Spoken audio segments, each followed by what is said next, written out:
A single silent courtyard in the heart of Amsterdam became the emotional spine of an entire film, and almost no one was ever meant to film there. The 𝗗𝗟𝗏, a medieval religious enclave usually closed off to movie productions, granted rare access because the story was so deeply tied to its spiritual history. That quiet exception ended up shaping one of the most intimate films about marriage, faith, and time you'll see this decade. Today, we're diving deep into Midwinter Break, from the casting secrets to the production challenges you may have missed. Stick around, because you're about to see the movie like never before. This is everything you need to know about the film. And before we begin, if you enjoy deep dive movie breakdowns like this, make sure to like the video, subscribe to Cinemagna, and let me know in the comments what film you want us to explore next. Midwinter Break is a quiet, emotionally charged drama built almost entirely on two people, one relationship, and one life-altering trip. The film follows Stella and Jerry, a retired couple who have been married for more than 4 decades. They live a calm, routine-driven life in Glasgow, comfortable, familiar, and deeply restrained. Stella is devout, attending church regularly. Jerry spends his days nursing a drink, drifting in and out of sleep. They know each other so well they barely need words, yet somehow, after all those years, the most important things remain unsaid. When Stella unexpectedly books a holiday to Amsterdam, the trip feels like a gentle attempt to shake loose the emotional dust that settled over their marriage. But the further they wander through the city's frozen canals and wintry streets, the more it becomes clear that this isn't just a vacation, it's a reckoning. As the hours pass, long-buried wounds begin to surface. Promises made decades earlier, some kept, others quietly abandoned, press against the present. The question looming over everything is deceptively simple. After a lifetime together, what do Stella and Jerry still owe each other? The film is based on the acclaimed 2017 novel by Northern Irish author 𝗗𝗟𝗏, a book celebrated for its restraint, emotional precision, and its ability to balance the deeply personal with the politically historic. What makes Midwinter Break unusual is that while its emotional core is a marriage drama, its shadow is cast by the legacy of the Troubles in Northern Ireland, a conflict that shaped Stella and Jerry's past without ever dominating the screen. 𝗗𝗏𝗏's novel unfolds across a single day, moving fluidly between memory and present moment, and that structure immediately intrigued producer Guy Healy. He encountered the manuscript before it was even published and was struck by how brisk, contained, and quietly devastating it was. To him, it felt like a grown-up film, one that trusted silence, performance, and emotional intelligence rather than spectacle. To adapt the novel, Healy brought in playwright and screenwriter Nick Payne, known for his ability to dramatize ordinary life without stripping it of meaning.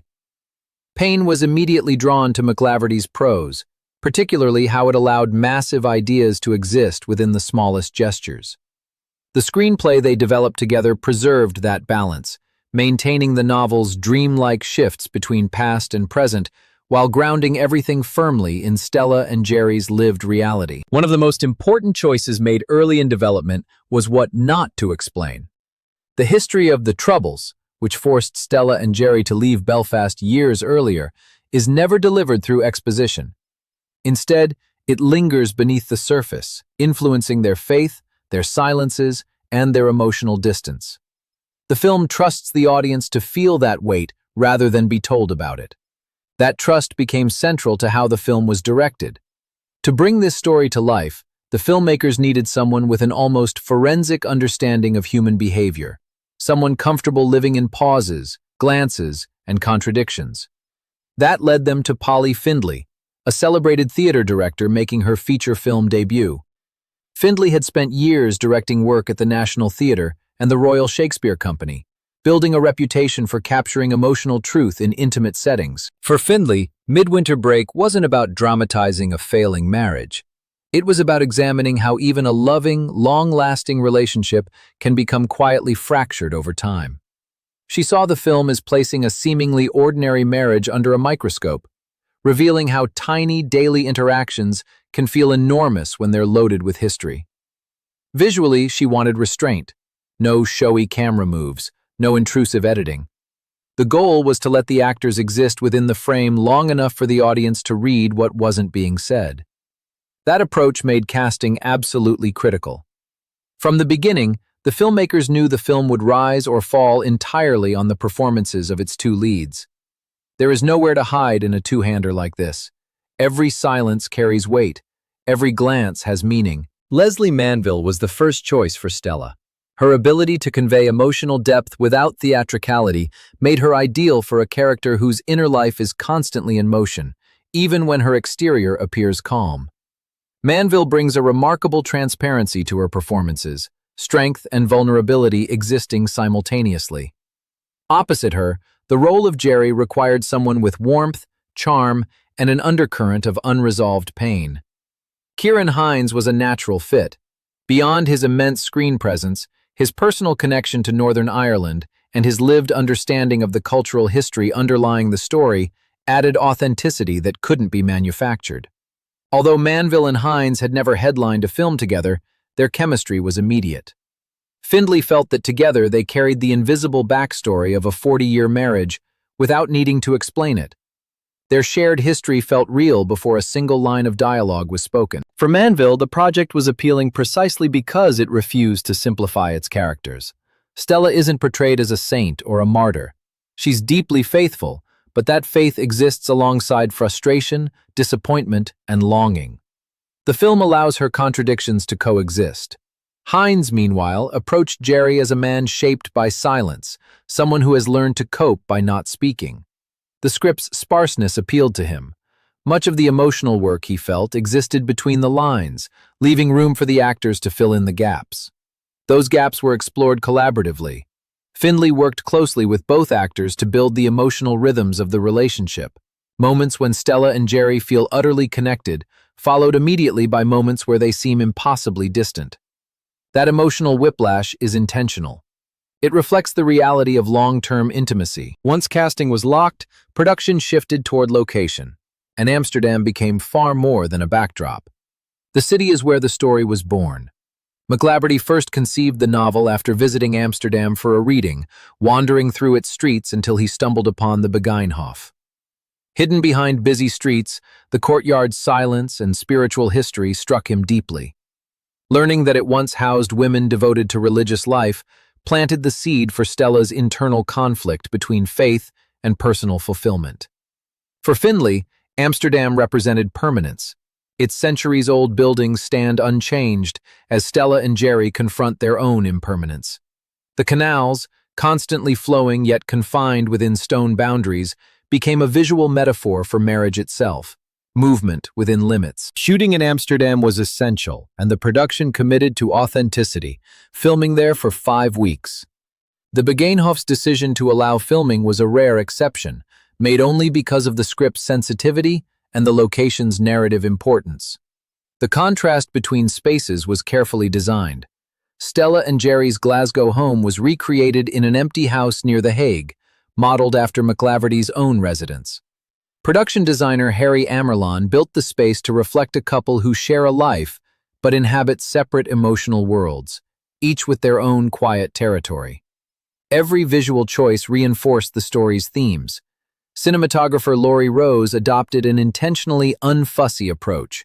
Shots linger, the camera stays still, cuts are minimal. The philosophy was simple. If the performances are compelling, don't interrupt them. Rose avoided dramatic lighting or stylized framing. Instead, the film embraces natural light and extended takes, allowing viewers to sit inside moments rather than be pushed through them. Amsterdam's inherent beauty did much of the work. As production unfolded, both Manville and Hinds immersed themselves fully in the city. They experienced Amsterdam in all its moods: early mornings, rainy afternoons, silent nights, living in the environment rather than visiting it. That lived-in quality seeps into the film. Despite being Findlay's first feature film, the set ran with confidence and clarity. Her theatrical background allowed her to focus intensely on performance while moving efficiently through the shoot. The actors praised her precision, warmth, and instinct for emotional truth. And while the film is visually restrained, its emotional resonance is amplified by its score. For Midwinter Break, the filmmakers turned to composer 𝗗𝗓𝗧, whose work blends electronic textures with classical and Celtic influences. Peele approached the score as an inward journey, music that doesn't tell the audience what to feel, but creates space for reflection. The compositions are minimalist, built around piano, harp, cello, and occasional vocals. Scottish cellist Alice Allen's contributions added a fragile, glass-like quality that mirrors the character's emotional state. One of the most challenging musical moments came during Stella's first entrance into the 𝗣𝗟𝗏𝗧. Rather than overwhelm the scene, Peele stripped the score down to near silence, allowing Manville's performance to carry the weight of the moment. That philosophy, restraint over excess, defines Midwinter Break at every level. As the film moves deeper into Stella and Jerry's single day in Amsterdam, the emotional architecture of Midwinter Break becomes clearer. What initially feels like a quiet travelogue slowly reveals itself as something far more deliberate. Every step they take through the city mirrors a step backward into memory, and every memory brings them closer to a truth they have avoided for decades. One of the most striking aspects of the film is how it handles time. Past and present are not separated by obvious visual cues or dramatic transitions. Instead, memories surface organically, often triggered by something mundane: a street corner, a church doorway, a moment of stillness. The audience is never explicitly told when a memory begins or ends. You simply realize, almost subconsciously, that you have slipped into the past alongside the characters. This approach reflects how memory actually works, especially for people later in life. The past is not something you visit intentionally. It intrudes. It overlays the present. For Stella and Jerry, these memories are not nostalgic escapes. They are unresolved chapters that have quietly shaped who they became. The flashbacks to their younger selves are handled with remarkable subtlety. Rather than casting younger versions of the characters, the film often allows Manville and Hines to inhabit those moments emotionally, even when the setting suggests an earlier time. When younger versions do appear, they are used sparingly, almost impressionistically. The emphasis is never on recreating the past in detail, but on how the past is remembered. Scenes are allowed to breathe, even when that means sitting with silence. This patience invites the audience into the emotional space rather than rushing them through it. Music is used just as sparingly. 𝗗𝗓𝗧𝗖𝗢𝗗𝗘's score appears only when absolutely necessary, often entering almost imperceptibly. The music never tells you how to feel. It simply creates an emotional undercurrent that supports what is already happening on screen. One of the film's strengths is how it treats aging. Stella and Jerry are not portrayed as fragile or diminished. They are complex, capable, and fully alive, even as they grapple with regret. The film treats their interior lives with the same seriousness typically reserved for younger characters in romantic dramas. This perspective was important to Polly Findlay. She has spoken about how rare it is to see stories centered on older couples that are not defined by illness or nostalgia. Midwinter Break insists that emotional growth does not stop at a certain age. In fact, it suggests that self-understanding may only become possible later in life, once the noise of ambition and responsibility fades. As the day progresses, the tension between Stella and Jerry builds quietly. There is no single argument or explosive confrontation. Instead, there is a gradual accumulation of truth, small admissions, half-spoken confessions, long looks that say more than words ever could. The climax of the film arrives not through dramatic action, but through emotional clarity. When Stella finally articulates the depth of her regret and Jerry allows himself to respond honestly, the moment feels earned because of everything that preceded it. Decades of silence collapse into a few devastating sentences. This is where the performances reach their peak. Manville delivers Stella's realization with heartbreaking restraint. There is no grand monologue, just a woman finally allowing herself to acknowledge what she gave up. Hines responds with a mix of tenderness and quiet fury, capturing the pain of a man who has waited far too long to be heard. The power of this scene lies in its honesty. There is no easy resolution. The film does not offer reassurance that love alone can undo the past. What it offers instead is something more realistic: recognition, understanding, and the possibility of a different kind of future, even if it comes late. The ending of Midwinter Break is deliberately open. The filmmakers resist closure, choosing instead to leave the audience with questions. What matters is not whether Stella and Jerry can fix everything, but whether they can finally see each other clearly. From a production standpoint, this ending was always the goal. Nick Payne's screenplay avoided neat conclusions, staying true to the novel's tone. The creative team believed that anything more definitive would undermine the story's emotional integrity. Marketing the film presented its own challenges. Midwinter Break is not easily categorized. It is neither a conventional romance nor a political drama, yet it contains elements of both. The decision was made to position it as an intimate character study, emphasizing the performances of Manville and Hines. The film premiered to strong critical response, with particular praise for its maturity and emotional intelligence. Reviewers highlighted its refusal to spoon-feed the audience and its respect for silence as a storytelling tool. What ultimately sets Midwinter Break apart is its confidence.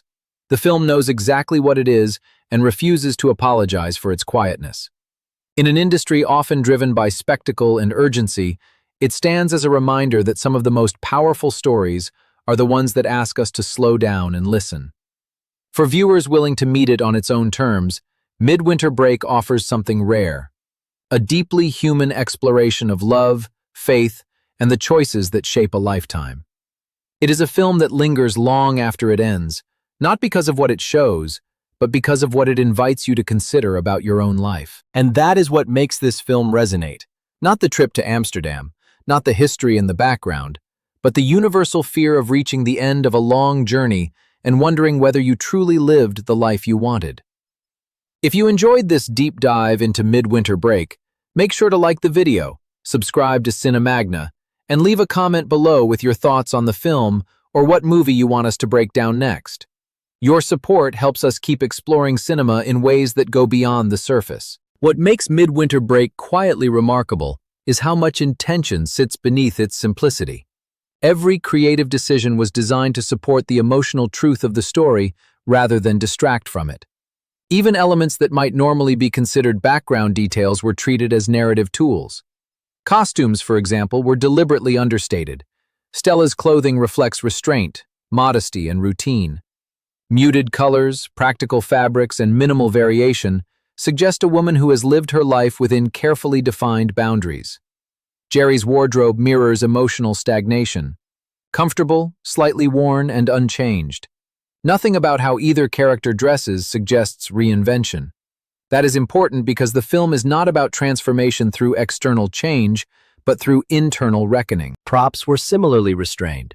There are no symbolic objects that demand attention, yet ordinary items take on meaning through context. A drink glass, a prayer book, a hotel key.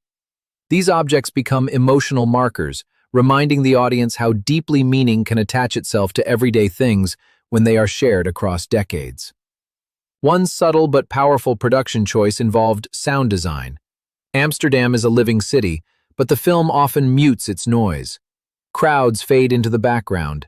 Traffic hums softly. What remains most present are footsteps, breathing, and the rustle of clothing. This selective quiet keeps the focus anchored on Stella and Jerry's inner worlds, rather than the spectacle of the location. That restraint extends to the way the camera observes the characters. There are moments where the framing places Stella and Jerry on opposite sides of the screen, divided by architecture or negative space. These compositions are never overtly symbolic, yet they quietly reinforce emotional distance. When the frame finally brings them closer together, it feels earned rather than staged. Polly Findley's theatrical background was especially evident in how she directed scenes of stillness. Rather than fearing inactivity, she leaned into it. Long takes were used not to show off technique, but to allow emotions to surface organically. Actors were given the space to sit with discomfort, and the audience was invited to do the same. Behind the scenes, the shoot was described as unusually calm. There was no pressure to rush through scenes or manufacture drama. This atmosphere allowed Manville and Hines to take risks, explore different emotional shades, and refine moments until they felt truthful. That trust between director and actors is palpable in the final film. Another interesting aspect of production was how closely Bernard McClaverty remained connected to the adaptation. While he did not interfere with the creative process, his presence provided a quiet sense of continuity. Knowing that the story's creator felt respected gave the team confidence that they were honoring the spirit of the novel, even as they made it their own. 𝗗𝗦𝗡 has spoken about how surreal it was to see his internal characters embodied so precisely. He was particularly struck by how Manville captured Stella's emotional contradictions and how Hines conveyed Jerry's unspoken history with such economy. For an author, that kind of translation from page to screen is rare. The film's release strategy leaned into its strengths rather than fighting its tone. Instead of positioning it as a sweeping romance or a political drama, marketing emphasized intimacy, performance, and emotional maturity. Screenings were targeted toward audiences who appreciate character-driven storytelling and thoughtful cinema. Critical response reflected that strategy. Praise centered on the film's restraint, its trust in the audience, and its willingness to explore older love without sentimentality. Many reviewers highlighted how refreshing it was to see a film that allowed aging characters to remain complex, flawed, and emotionally active. Over time, Midwinter Break has found an audience that connects deeply with its themes. Viewers often describe seeing reflections of their own relationships, compromises, and regrets within Stella and Jerry's journey. That resonance speaks to the universality of the story. While the specifics are rooted in a particular history and place, the emotional questions it asks are timeless. What ultimately makes Midwinter Break linger is its honesty. It does not promise redemption or certainty. It acknowledges that some choices cannot be undone, that love can coexist with regret, and that understanding sometimes arrives later than we would like. Yet it also suggests that even late understanding has value. In the final moments of the film, there is no grand resolution. Instead, there is a sense of quiet recognition. Stella and Jerry have not solved their past, but they have finally named it. That act alone changes the shape of their future, however limited that future may be. And that is why Midwinter Break matters. It treats emotional truth with respect. It trusts silence. It believes that small moments can carry enormous weight. In a cinematic landscape often dominated by noise and urgency, it offers something rare, a space to reflect. If this breakdown helped you see Midwinter Break in a new light, make sure to like the video, subscribe to Cinemagna, and leave a comment below with your thoughts on the film or what story you want us to explore next. Your engagement helps this channel continue bringing you deep, thoughtful looks at cinema that deserves a closer examination. Thanks for watching. I'll see you in the next one.